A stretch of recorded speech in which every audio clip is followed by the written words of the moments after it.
Third time? Third time's the charm.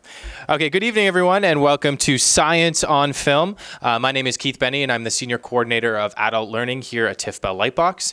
It's my great pleasure to welcome you to this evening's event with epidemiologist Dr. Allison McGeer on Steven Soderbergh's pandemic thriller, Contagion.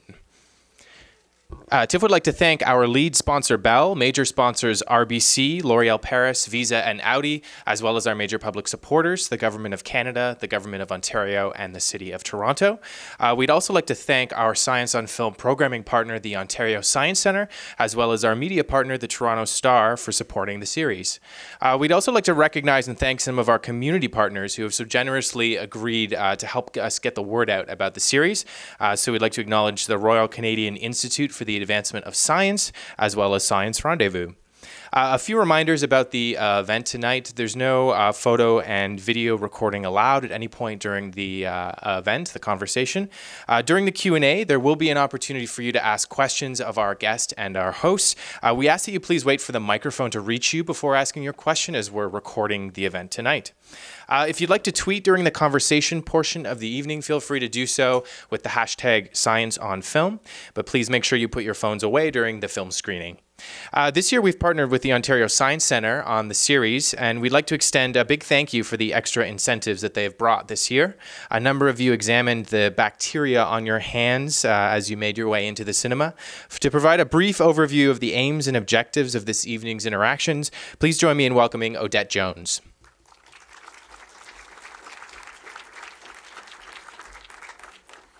So much for everybody who actually participated in the bit of fun outside, but obviously, as everything goes, as all fun goes, there's always a little bit of a serious undertone, and hopefully our objectives were actually well met this evening, that we wanted you to try out some things. We wanted you to be able to perhaps understand the kind of differences between viruses and bacteria, but certainly how they are spread.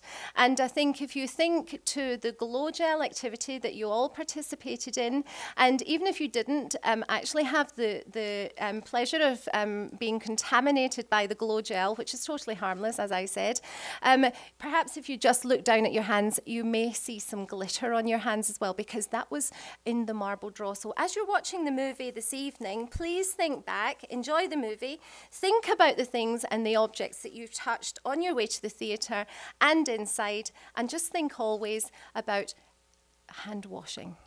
Hand washing. Thank you so much. Thank you. Thanks very much. And for those of you who did participate in the Marble Challenge, we'll announce the winners of the OSC prizes at the conclusion of the event. Finally, we have some really exciting Science on Film events coming up. On May 8th, we welcome Canadian astronaut Julie Payette, who will touch down to offer her personal insights on Apollo 13. And on June 5th, we welcome author Robert Charles Wilson for a look at the advanced technology depicted in the 1950s sci-fi classic Forbidden Planet. So, to introduce this evening's guest, please join me in welcoming our Science on Film host, Jay Ingram.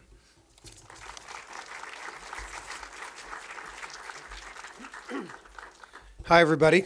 No sense me standing here by myself. I'd like to introduce our guest. Please welcome Dr. Allison McGeer. Come on up, Allison. Dr. McGeer is Director of Infection Prevention at Mount Sinai Hospital in Toronto. She was forefront right there when SARS happened. It's also somewhat timely, we were saying earlier, in that there are a couple of viral things happening around the world today that we might be able to talk about. But Allison also has a message or an alert for you when you watch the film. Allison. As some of you may know that one of the things that's famous about this film is the involvement of the CDC in making it. When people set this up, they deliberately, I don't know how they managed it. I don't think it's that easy to do, and I think people have tried before and failed, but they had a number of both CDC and ex-CDC people advising them on how to make it real. And I suspect from the CDC's perspective that the success of the film is really in whether we get the public health messaging from it. So when you're watching the film, film, think about when can you hear the voice of the CDC in the background, you know, like your mother, trying to get the public health messages through while you're having a good time watching the movie. Great. Thanks, Allison. Enjoy the movie.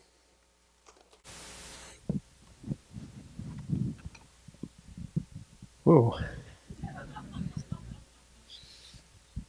There was a little phrase right at the end of the credits that said, "It's not if, but when." Is that true? Well, not for this. Sure, for pandemics and new diseases, but this is a very nicely built but wildly unlikely new virus. Oh, so why is it wildly unlikely?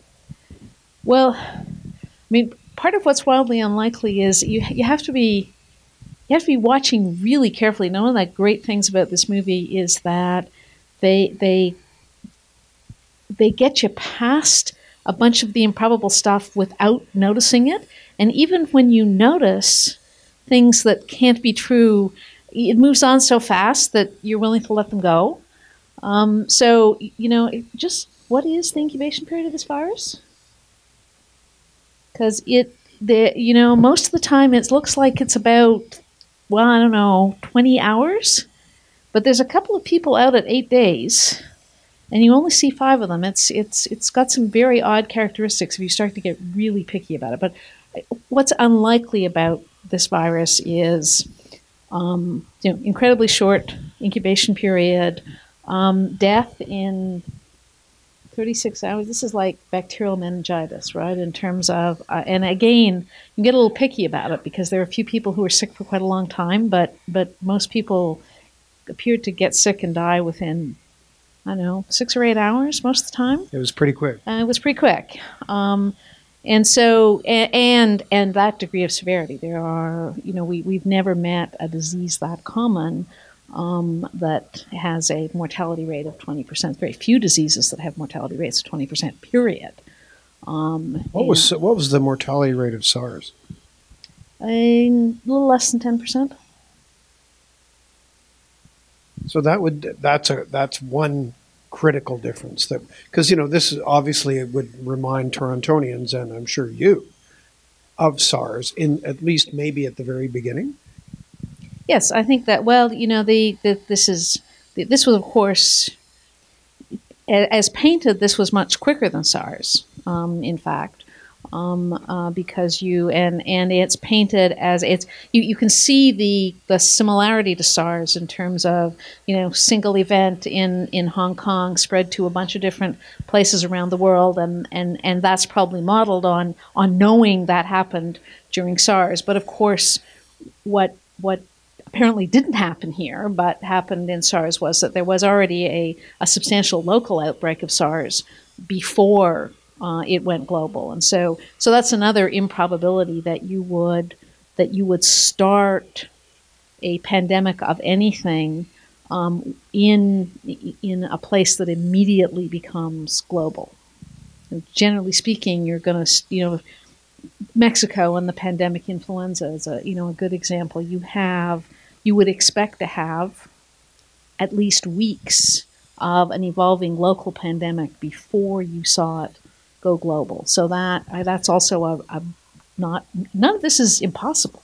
It's just really unlikely. What, excuse me. Why does that happen, that you have to have it developing locally for a period of weeks? Why isn't it possible, or is it just that it's unlikely for her to shake hands with the guy who'd just been handling the chicken, and then she's off to Chicago? The moral of this story is, once you've broken up with a guy, don't go back. No, nothing. She didn't get in trouble going back to him. He's the one who got into trouble. Sorry, okay? The moral of the story is watch out for old girlfriends. With a woman. I wanted to make it generic. Yeah. So, but why does it have to sort of, burn and kindle for a while before it becomes a pandemic? Well, the issue is that you don't get, no disease, honestly, spreads really easily by just, if it actually, it's one of the other things that is kind of impossible about this movie is if you've got something that spreads by simply, touching a table or shaking hands with somebody, that's not going to have a reproductive ratio of 2. Okay, it's going to spread much more easily than that. So it's going to be up in the reproductive range probably of 15 or 18. So the answer is that usually you have to have enough people to create the statistical scenario of having somebody who is very highly infectious in a place where there are lots of other people who are immediately going to travel back and infect people. And one of the interesting and still somewhat unexplained things about infectious diseases is for what appear to be a bunch of different reasons. With almost every infectious disease, most people are not very infectious. So generally speaking, about somewhere between 70 and 80% of the new infections are generated by 15 to 20% of the patients. Now, I don't think it's entirely clear how much of that is biological. Okay, so we tend to think for things like sexually transmitted diseases that happens because some people are very sexually active and have a lot of partners, and other people don't. For tuberculosis, it has to do with what the concentration of the bacteria is in your lungs and how much you're coughing out.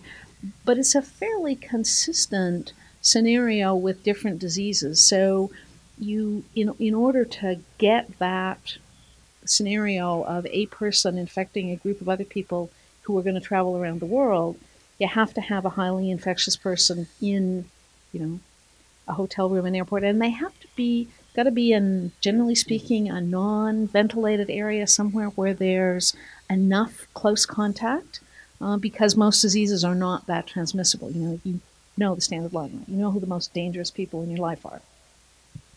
Doctors. No, your kids. Okay, because you think of them as children, but we think of them as agar plates. And so that effect of it really is people you have close contact with. So that scenario of transmitting to multiple people at once that you're not that close to, really unlikely event. And actually, it did sort of seem, I think, that almost everyone in the movie who was infected did pass it on, or seemed to be passing it on to others. Otherwise, it wouldn't have spread that quickly. Yeah, you don't. I mean, you don't get.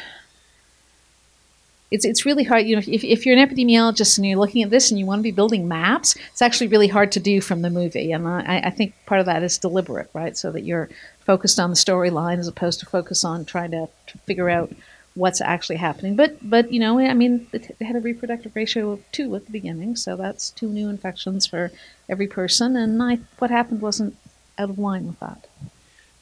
Can you take us back to when SARS first arrived in Toronto, and what was this, not even compared to the movie, but what was it like to be involved in that?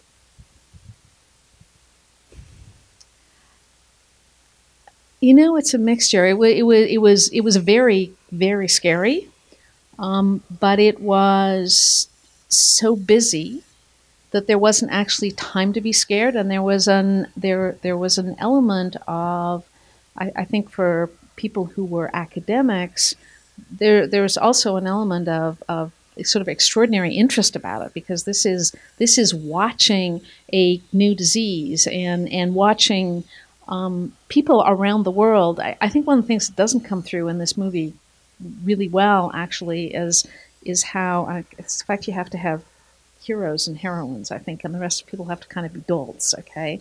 But that's not actually how it works, right? There's thousands of people around the world, all of whom are bent on doing exactly the same thing. Enormous amount of data. So you saw this huge amount of information appearing out of nowhere, sort of like if you're watching the posting on H7N9, right? This enormous amount of information coming at you about what this new virus is and what it does and what it's shaped like and how it's changing, and so that piece of figuring things out was really exciting, and the piece of people working together was also, I think everybody who dealt with SARS, the good part about SARS, and the piece that kind of annoys me about this movie, nurses are not going on strike.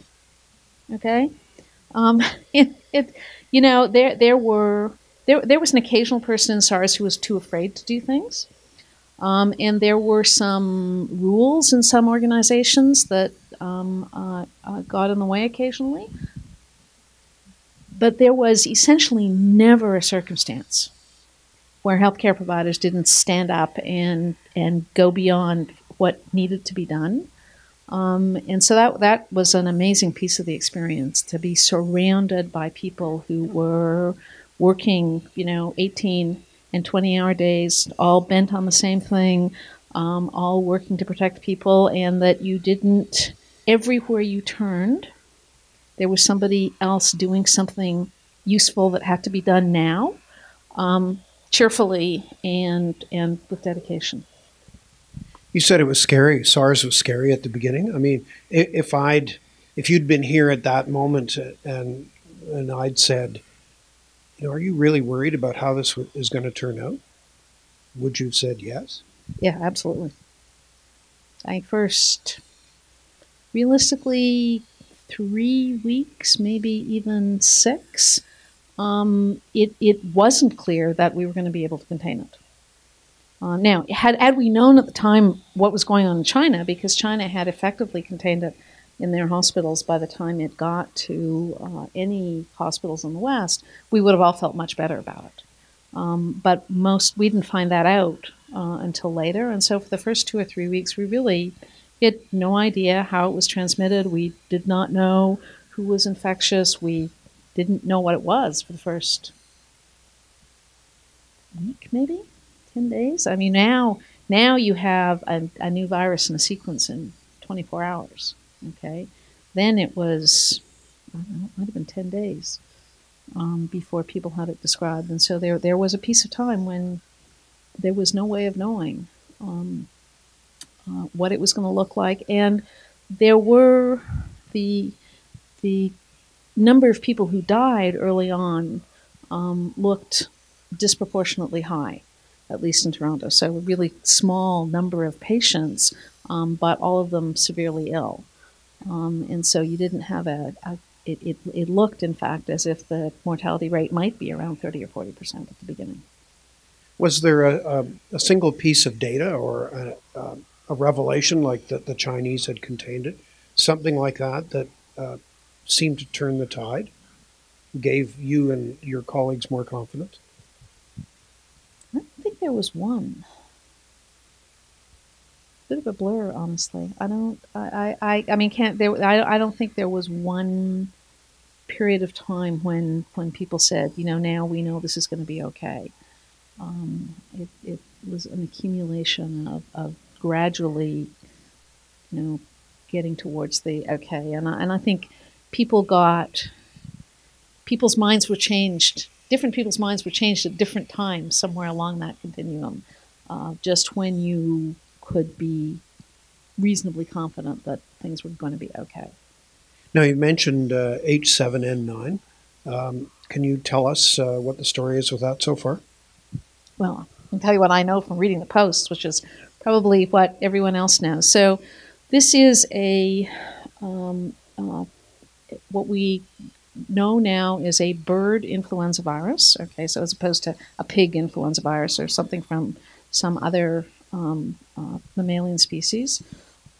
First identified sometime in February. In China, most of the cases have been in the Yangtze Delta in eastern China, and it's a new virus that has pieces of wild bird viruses and chicken viruses. So it's an intra-avian reassortant virus.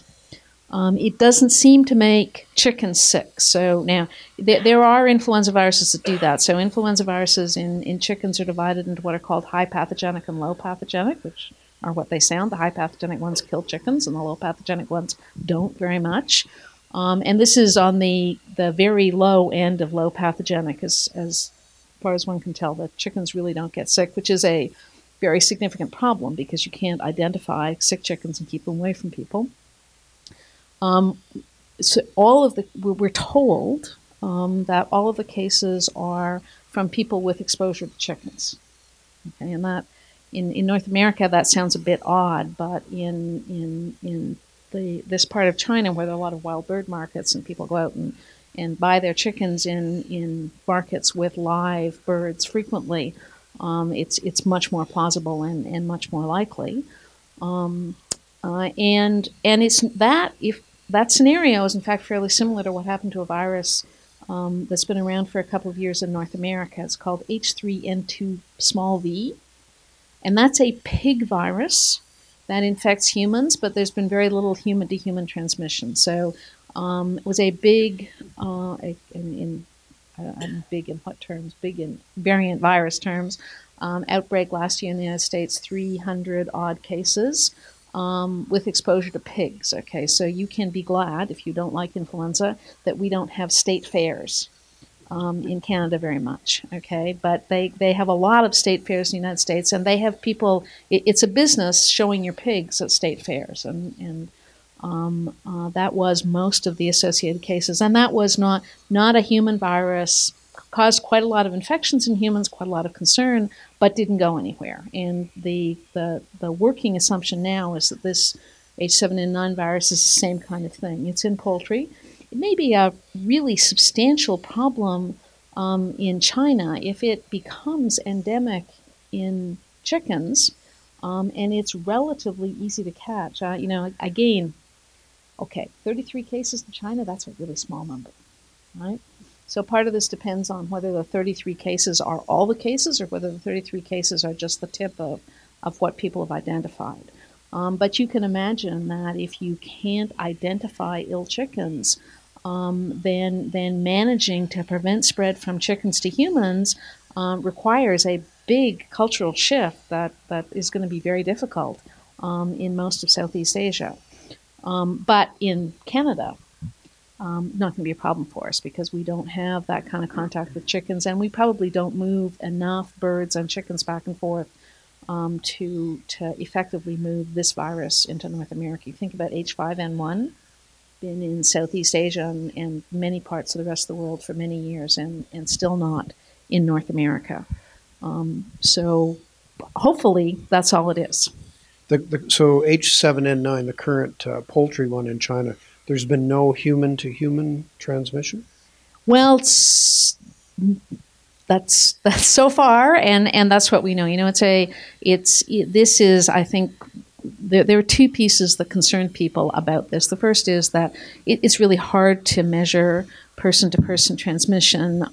Everybody, I think, is still a little bit anxious about the Chinese government's willingness to talk about potential person-to-person transmission. I don't think there's any evidence particularly that we should be worried about it, but it doesn't stop everybody from worrying about it. And I'm one of the interesting things so this is my sort of nasty, cynical, pessimistic mind at work. I look at, they got 600 contacts and they haven't found any illness in any of the 600 contacts.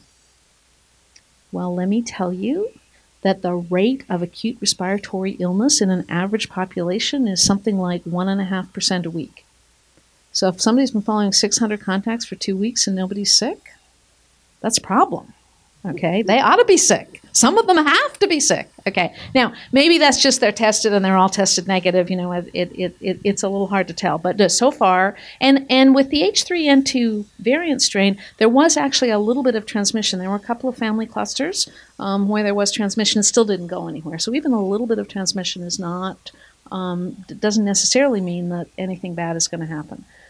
The thing that's probably of a little bit more concern is that the hemagglutinin gene is mutating fairly quickly. So there's in the isolates they have in China, there's a fair amount of variability, and it looks like it's under some degree of pressure. So the concern is that whatever this virus is, it's not finished changing.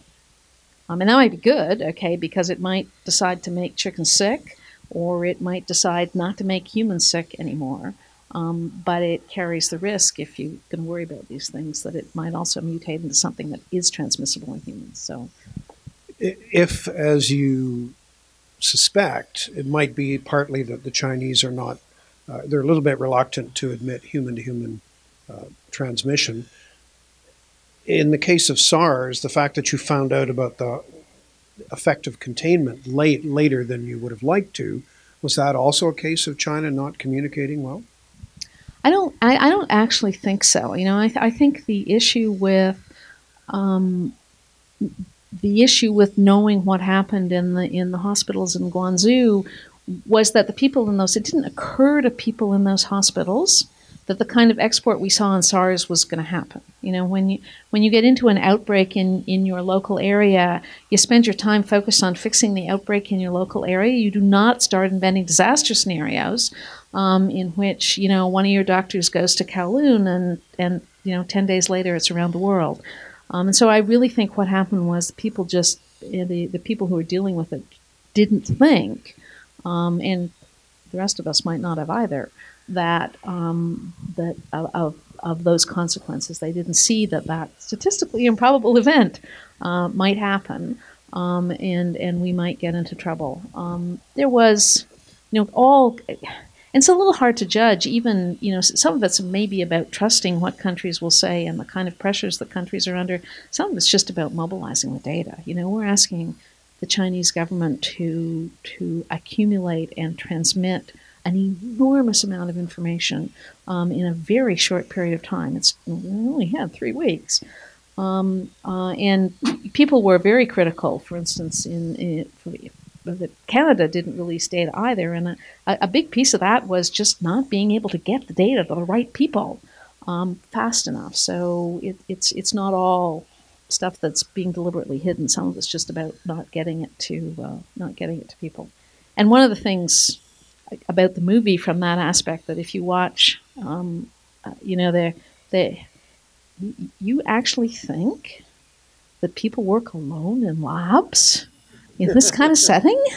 You know, you actually think that the CDC is going to send a single EIS officer.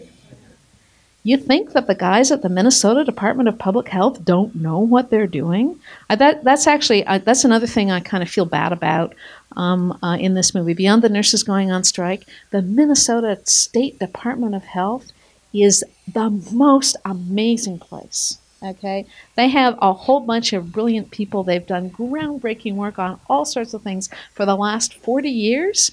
And, you know, this movie, they're dolts in this movie, right? Total unadulterated dolts, and that is just so unfair.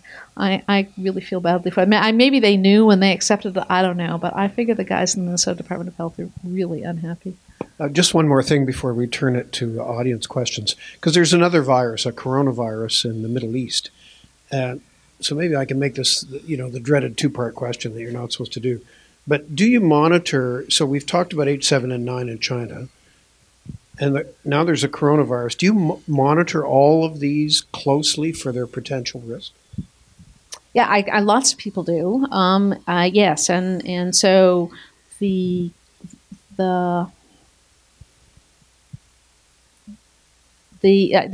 are a group of people at the Public Health Agency of Canada who are tasked with monitoring risk to Canada on an ongoing basis, and with communicating that level of risk and what they think needs to be done to other public health people and clinicians.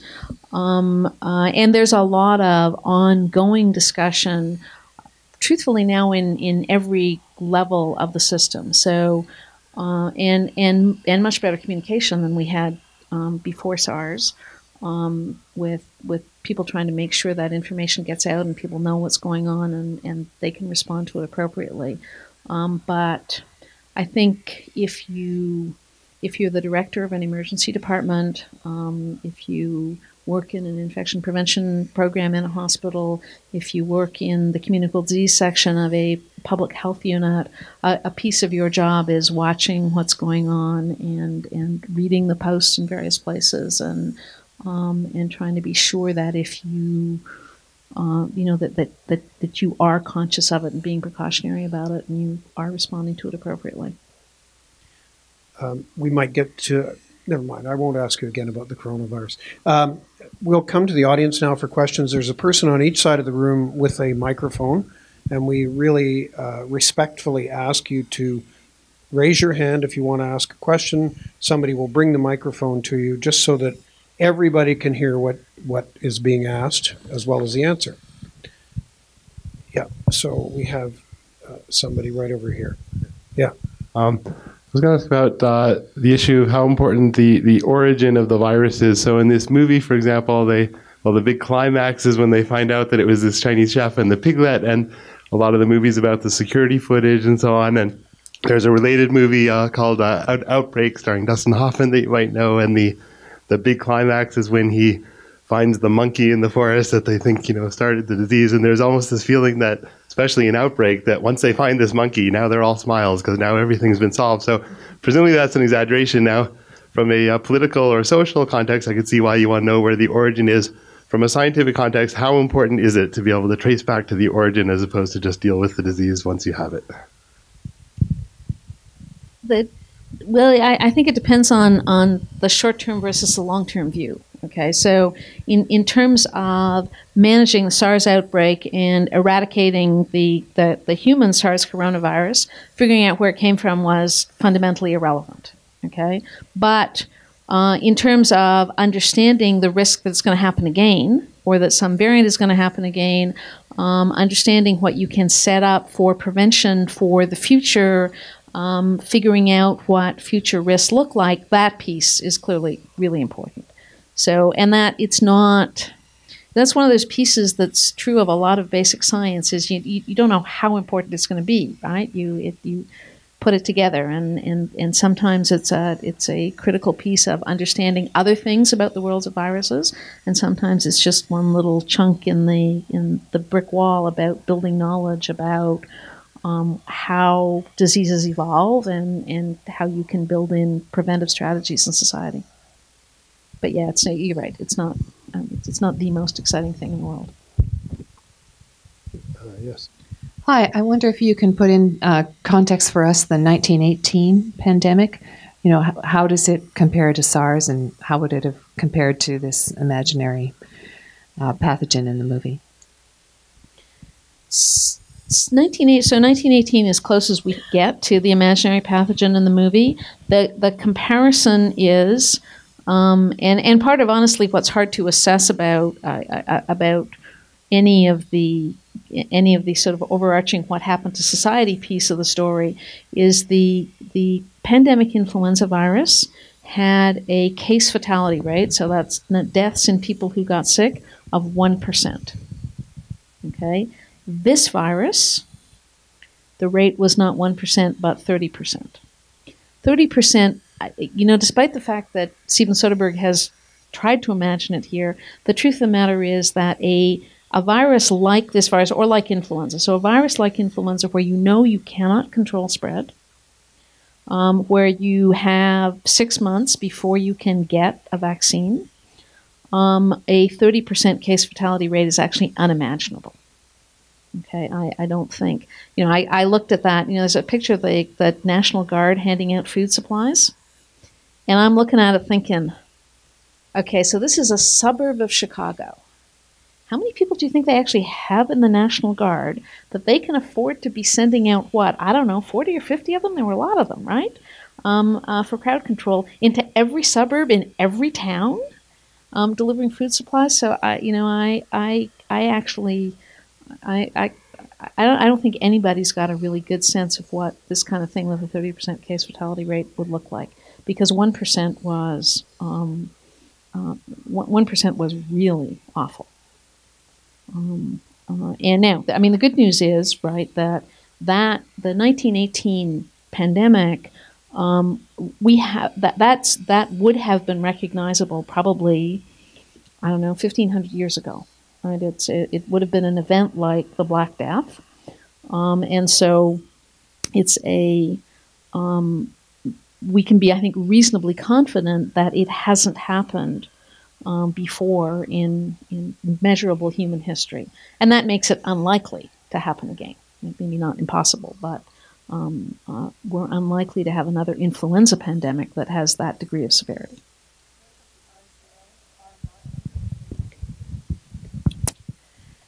So R naught is one of the enduring mysteries of influenza is that influenza is not as transmissible as you think it is, okay? Influenza's got an R naught of about 1.4, okay?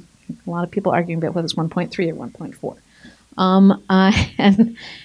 And in households, if you have one case of influenza, the chance that other people in that household will get sick is only somewhere around 10 or 15%. And what's interesting about that is pretty close to incompatible with this is a virus whose transmission we cannot control. We very clearly can't do it, okay? And one of the interesting things about, I don't know what would happen with something with an R naught of 4 and a case fatality rate of 30% and an incubation period of a day. They might You'd have a movie. Chicago, okay? But one of the big steps that we've made in terms of influenza pandemics is we've got people to decide that we're not going to close borders, and we're not because it doesn't work. Okay, but you'd think with something with an R naught of 1.4 it would work. You could do it, but you can't do it. So there's some really interesting questions left about influenza transmission and why it's a problem. Because it sounds, if you just put it on paper, it doesn't sound bad, okay? But it is impossible to control transmission. As long as we have pigs and poultry and humans all contributing to the genetic makeup of flu viruses, and probably other animals too, will we never see the end of new flu viruses? We will never see the end of new flu viruses. Well, we might see the end of disease with new flu viruses, right? The holy grail in flu viruses is a vaccine that makes you create antibodies to very highly conserved segments of influenza. And one of the interesting advances in the last 2 years ago, that was impossible. Okay, 2 years ago, we had, and there's this evolutionary argument that says that what viruses in fact do is the pieces that are antigenic are pieces that are not that important to them. Okay, they can change them really quickly so that they can evade human defenses and keep infecting people. The pieces that they can't change, okay, things that have to be exactly that shape. Okay, think your key in your keyhole. You don't want to be antigenic, right? Because you can't change to avoid an immune system. And so up until 2 years ago, you just couldn't make antibody to any of the highly conserved pieces of the flu virus. And people were thinking, this is like never going to happen. But in the last 2 years, people have actually identified some antibodies that are made to very highly conserved pieces of the influenza virus. And they're starting both to develop those antibodies into drugs, so you can treat people who are seriously ill. But now the work starts on, okay, now we know this antibody that's made, they're from people. So there's a very small number of people that make some amount of antibody, may not be enough to be protected, that you can get. So now the trick is to figure out how to get a vaccine that'll persuade the rest of us to make those antibodies. Because if you can make a vaccine that gives you broad protection against every influenza virus, then we're fixed, right? If you do it in some way that makes it last for a lifetime, it doesn't matter if there's new flu viruses, right? We'll be okay. But we're, probably quite a long way away from that. Yes, over here. Hi. If I understand it correctly, most, if not all, of our flus come out of Asia, and specifically out of places where chickens and pigs live in fairly close quarters. So wouldn't a potential public health measure be to improve the living conditions of chickens and pigs and actually prevent the diseases from developing? Yeah, I think the experience with SARS and with with influenza is that live markets are very high risk places, okay? Because you take what you do is you stress a lot of animals of different species, which makes them more susceptible to illness, more likely to shed virus if they get infected, and you mix them together, which ramps up your likelihood of interspecies transmission. Now, it's also true that live bird markets are deeply culturally entrenched in many places, and China has been, I think, working very hard to make changes, but it's not an easy thing to do.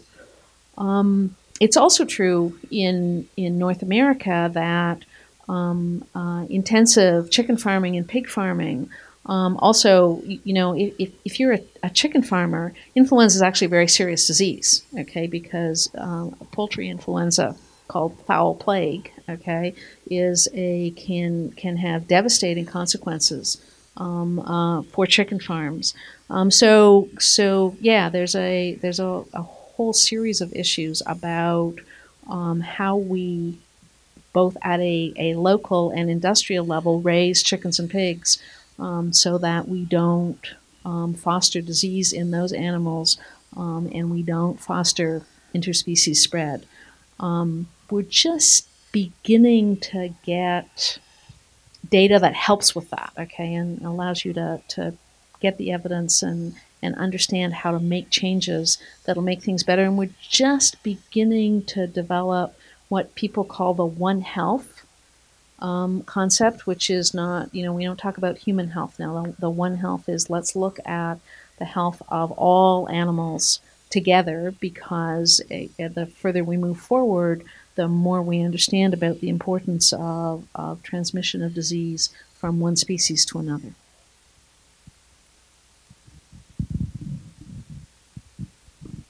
So, given the level of enlightenedness that this has happened that you sketched out, what's the good of us actually having this discussion and looking at this film?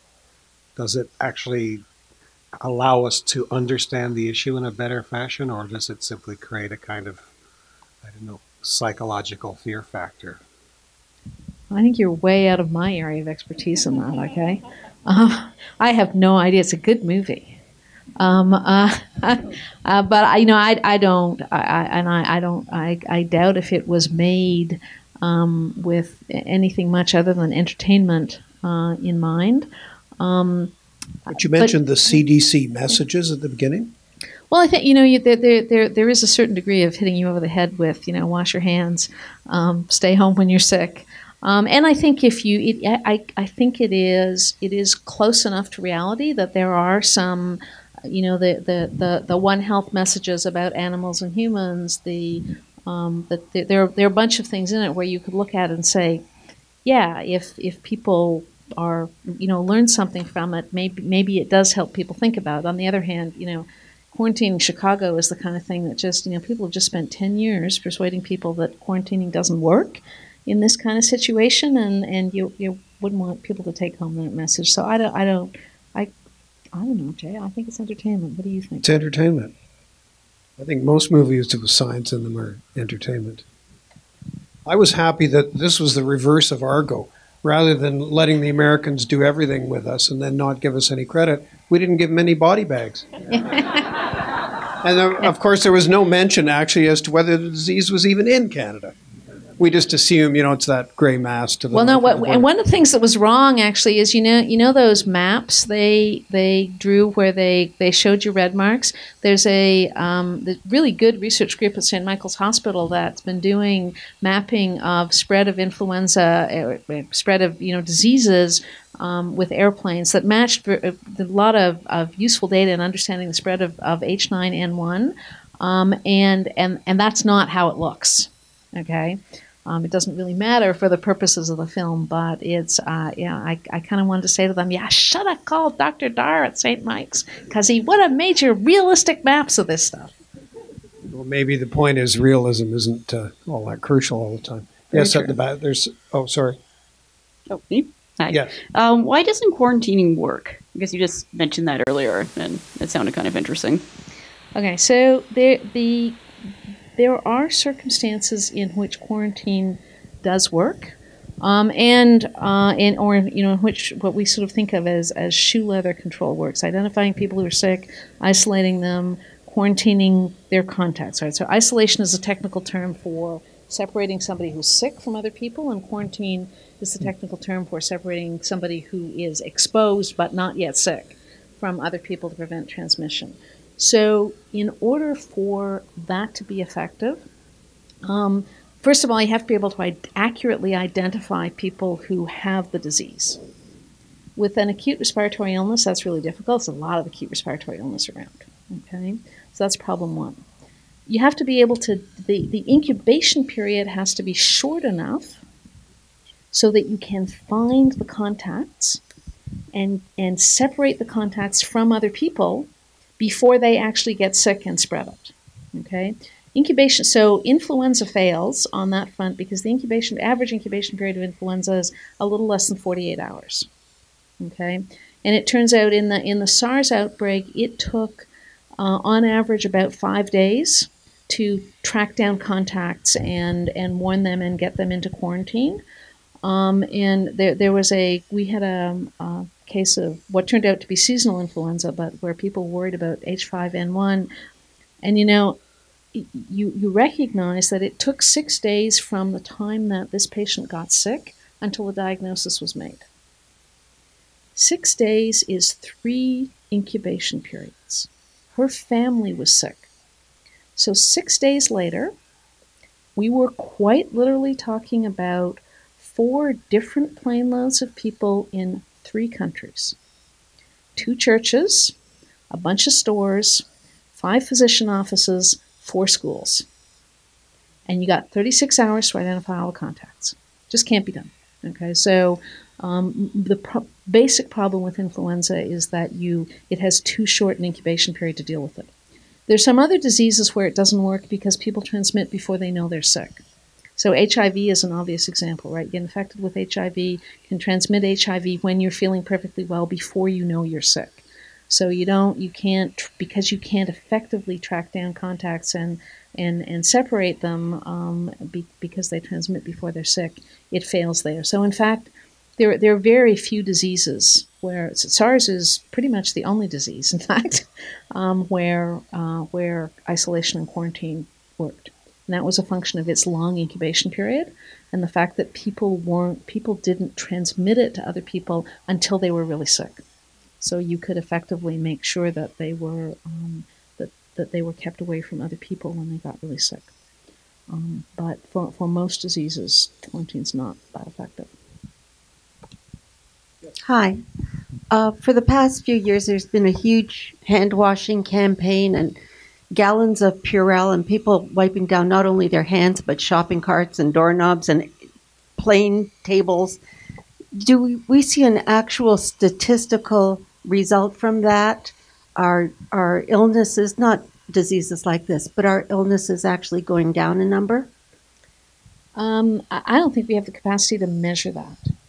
Okay, there is pretty good evidence that washing your hands up to some limit. Okay. But there is good evidence that regularly washing your hands reduces the risk of viral respiratory illnesses and GI illnesses and influenza. And there actually is, during SARS, I haven't seen it published anywhere, but during SARS and H1N1, the risk of chickenpox in Hong Kong went down. Okay, so social distancing when you're sick with a fever has some impact. So the answer is we have pretty good evidence that there is some impact, but at a population level, we just don't have good enough systems to measure those kind of diseases to really be able to say, and we don't have any measures of, okay, so more people are using alcohol hand rub. How many more people? How much? Is it 2% of the population being obsessive? Is it 20% of the population washing their hands 3 times as much? Is it 60% of the population washing their hands twice as much? So you'd want to have both a measure of sort of what was happening to overall with hand washing and then a good measure of disease. And we just can't measure those things at the moment. Yeah, right here. I'm just trying not to touch my face. Yeah, I think I've done that quite a bit. I just want to kind of go back to what you were discussing about SARS. You're saying that there's a bit of time before you discovered that they were able to actually contain it in China, and then you had that sort of moment of relief. I'm wondering if there is a sort of protocol for communication that's like a global protocol for communication that's set up for these types of things between countries and nations and I mean disease control centers in various parts of the world. And I mean, I feel like if that is in place, it should allow you to effectively reduce the amount of time that it takes for you to analyze, you know, sort of new diseases or things that you're not sure about. And if it doesn't exist, and what's the reason for that?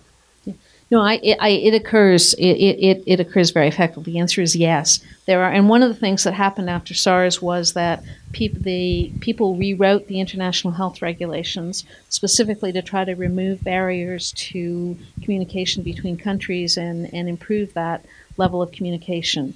And that level of communication works at, you know, there's both a formal level that it works at through the World Health Organization and world governments, but there's also a very effective, there are now a number of international networks of people who work on emerging diseases. Okay, so there's I won't get you the acronym right, there's a SARIC, which is a group of researchers and clinicians around the world that are trying to build a network to more effectively do research into emerging infectious diseases and get support to areas it's happening and try to pool resources when these things happen.